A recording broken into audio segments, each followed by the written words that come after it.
नागपूर जिल्ह्यातील उमगाव परिसरात कार्यरत असलेल्या सुनील फेब्रो अँड एनर्जी प्रायव्हेट लिमिटेड या कंपनीमुळे होत असलेल्या कथित प्रदूषणाविरोधात स्थानिक नागरिकांचा आक्रोश वाढत असून संबंधित कंपनी तात्काळ बंद करण्याची मागणी करण्यात आली आहे। या संदर्भात अवंतिका रमेश लेकुरवाळ यांनी जिल्हाधिकाऱ्यांकडे लेखी निवेदन सादर केले आहे। या निवेदनात नमूद करण्यात आले आहे की कंपनीमुळे परिसरात वायू आणि पर्यावरण प्रदूषण वाढत असून नागरिकांच्या आरोग्यावर त्याचा गंभीर परिणाम होत आहे। या प्रकरणी ग्रामपंचायत स्तरावरून तसेच विविध शासकीय अधिकाऱ्यांकडे यापूर्वी अनेक वेळा तक्रारी करण्यात आल्या आहेत। निवेदनानुसार 9 फेब्रुवारी 2026 आणि 18 फेब्रुवारी 2026 रोजी संबंधित प्रकरणी तहसीलदार तसेच पंचायत समितीकडे पत्रव्यवहार करण्यात आला होता। तसेच 23 फेब्रुवारी 2026 रोजीही ग्रामपंचायतीमार्फत या संदर्भात लेखी तक्रार देण्यात आली होती। याशिवाय महाराष्ट्र प्रदूषण नियंत्रण मंडळालाही 30 जानेवारी 2026 रोजी अहवाल सादर करण्यात आले असल्याचे नमूद करण्यात आले आहे। तसेच गटविकास अधिकारी आणि इतर संबंधित अधिकाऱ्यांनी कंपनीला काही दिवसात आवश्यक उपाययोजना करण्याचे निर्देश दिले होते, मात्र अद्यापही परिस्थितीत कोणताही लक्षणीय बदल झालेला नसल्याचा आरोप करण्यात आला आहे। उनगाव या ग्रामपंचायत अंतर्गत नेरी उनगाव या गटग्रामपंचायत अंतर्गत येणारे उनगाव या गावामध्ये अनाधिकृतरित्या Sunil ferro and private limited ही कंपनी सुरू आहे आणि त्याबद्दल तक्रार करण्यासाठी सन्माननीय जिल्हाधिकारी महोदय यांच्याकडे आलो होतो। आमच्यासोबत ग्रामपंचायतच्या सन्माननीय सरपंच मॅडम आहेत, ग्रामपंचायतचे सदस्य आहेत, ग्रामपंचायतचे माजी सरपंच आहेत आणि संपूर्ण गावकरी इवन लहान लहान मुलांना घेऊन आलेले आहेत, लहान लहान बाळं घेऊन आलेले आहेत। याचं कारण असं आहे की ही जी कंपनी आहे Sunil ferro and private limited ही जी कंपनी आहे ती कंपनी स्पॉन्ज आयरन प्रोडक्ट करणारी ती कंपनी आहे आणि ती कॅटेगरी वाईज म्हणजे कंपन्यांच्या 5 कॅटेगरी त्यांच्या रिस्कनुसार डिवाईड करण्यात येतात। त्या कॅटेगरी वाईज ती रेड कॅटेगरीमध्ये म्हणजे सगळ्यात हाय रिस्क कॅटेगरीमध्ये ती कंपनी येते आणि ती कंपनी ज्या ठिकाणी सिच्युएटेड आहे तिथून नदीचं पात्र फक्त 50 मीटर आहे, जेव्हा की नियमानुसार ते 1 किलोमीटर असायला पाहिजे। गाव हे 100 मीटरवर आहे, जे की नियमानुसार 2 किलोमीटर 1 किलोमीटरच्या वर 2 किलोमीटरपर्यंत त्या गावाचं अंतर असायला पाहिजे। जिल्हा परिषदची लहान मुलांची शाळा ही तिथून 100 मीटरवर आहे।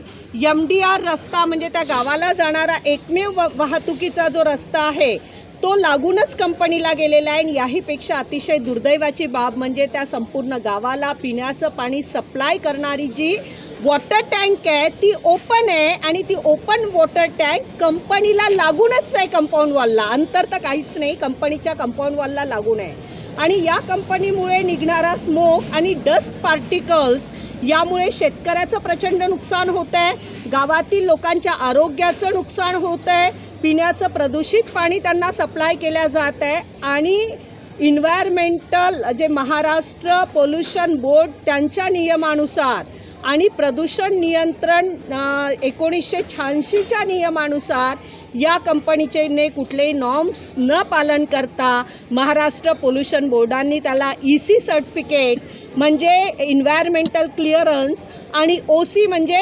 ऑपरेशनल सर्टिफिकेट त्यांना दिलेलं आहे। तर हे कुठल्या बेसिसवर दिलेलं आहे? हे चुकीचं दिलेलं आहे। ग्रामपंचायतची खोटी बोगस NOC म्हणजे 2024ची ग्रामपंचायतची NOC त्या कंपनीने लावलेली आहे। 2024ला यांची बॉडी सचिव आणि सरपंच हे होत नाही। 2024ला सचिव आणि सरपंच हे त्या कंपनीमध्ये हे बघा, हे 2024ला जी NOC इथे लावलेली आहे तर 2024मध्ये ज्या बॉडीची NOC लावलेली आहे ती बॉडी 2024मध्ये अस्तित्वातच नव्हती। यांची इलेक्शन 2023ला झाले आणि यांची बॉडी 2023 पासून एक्झिस्टन्समध्ये आलेली आहे, ठीक आहे। आणि ज्या सचिवाची सही याच्यावर आहे ती 2022लाच तिथून गेलेली आहे, त्याच्यामुळे त्या सचिव पण तिथे नव्हत्या आणि असं असताना या बोगस NOCच्या आधारे ती कंपनी सुरू केलेली आहे। तेव्हा गावातील सगळ्या लोकांचं म्हणणं आहे की आमच्या जीवापेक्षा एखादी कंपनी मोठी असू शकत नाही। कृषी विभागाने जो अहवाल दिलेला आहे की तिथल्या शेतकऱ्याचं जे नुकसान झालं लाखोमध्ये तिथे रक्कम काढलेली आहे, कृषी विभागाने देखील एवढं नुकसान झालेलं एका सीझनचं एवढं नुकसान झालेलं आहे. याचाच अर्थ ती कंपनी ही त्या गावातील शेतीसाठी, गावातील लोकांच्या उपजीविकेसाठी, जे प्राणी मात्र तिथलं पाणी पितात नदीचं, त्या नदीच्या पात्रात तिथला डिस्चार्ज सोडला जातो.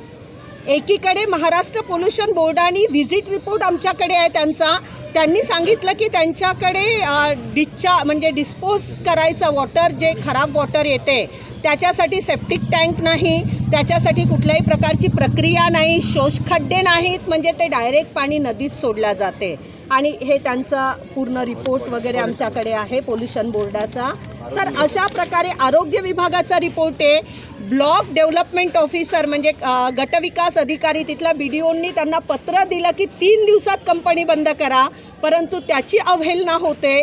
म्हणजे तिथे BDOचं ऐकल्या जात नाही, तिथल्या अधिकाऱ्यांचं ऐकल्या जात नाही, कुठलेही नॉर्म्स कंप्लीट करत नाही. तरी कोणाच्या आशीर्वादाने ती कंपनी सुरू आहे हा शोधून काढायला लागेल. हे आम्हाला नाही माहिती की असं कोणाचं पाठबळ त्यांना आहे की ज्यांच्या आशीर्वादाने ती कंपनी सुरू आहे. ती कंपनी किती महिने झाले? नोव्हेंबर पासून सुरू आहे. आणि जेव्हापासून सुरू झाली पहिला महिनाभर 2 महिन्यात आम्ही काही तक्रारी केल्या नाही, कारण बघून घेणं पण गरजेचं आहे की खरंच त्रास होतो की नाही. आणि मग जसंही माहिती झालं की त्रास सुरू झालेला आहे, तर तसं ग्रामपंचायतनी प्रत्येक ठिकाणी म्हणजे महाराष्ट्र पोल्युशन बोर्डापर्यंत तर ग्रामपंचायतनी BDO पासून तहसीलदार, BDO, SDO सगळ्यांना तक्रारी केलेल्या आहे. आता शेवटचं फक्त जिल्हाधिकारी पालकमंत्री साहेबांना दिलं होतं. कधी दिलं होतं? पालकमंत्री महोदयांना पण सरपंच मॅडम म्हणतात की त्यांना पण निवेदन दिलेलं होतं. त्याला पण 2 महिने झालेले आहे. म्हणजे पाठबळ नक्की कोणाचं आहे? कदाचित ते महसूल मंत्री आहेत, फार म्हणजे व्यस्त असल्यामुळे त्यांचं कदाचित लक्ष नसेल, त्यांनाच्या माहितीत ते नसेल, असं पण काही असू शकते. म्हणून आम्ही पण ठरवलेलं आहे ते आता मुंबईला आहेत, 3 दिवसांनी त्यांना भेटून त्यांना देखील आम्हाला निवेदन द्यायचं आहे. आम्हाला म्हणजे यावर कारवाई काय करायची तो नंतरचा प्रश्न आहे, पण पहिल्यांदा कंपनी बंद झाली पाहिजे आणि त्या सगळ्या अधिकाऱ्यांवर कारवाई झाली पाहिजे ज्यांनी चुकीचे सर्टिफिकेट दिले.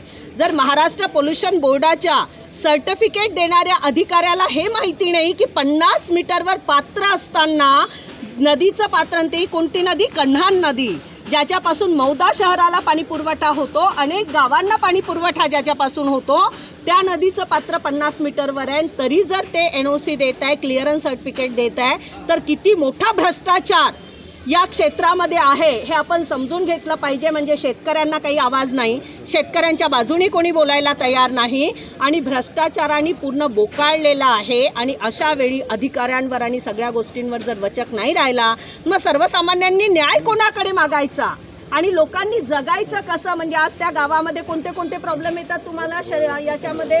त्या गावामध्ये श्वसनाचे प्रॉब्लेम येतात, सर्दी झाली तर बसत नाही, कंटिन्यू यांना खोकला राहतो, अशा काय गळ्यातून डस्ट निघतो.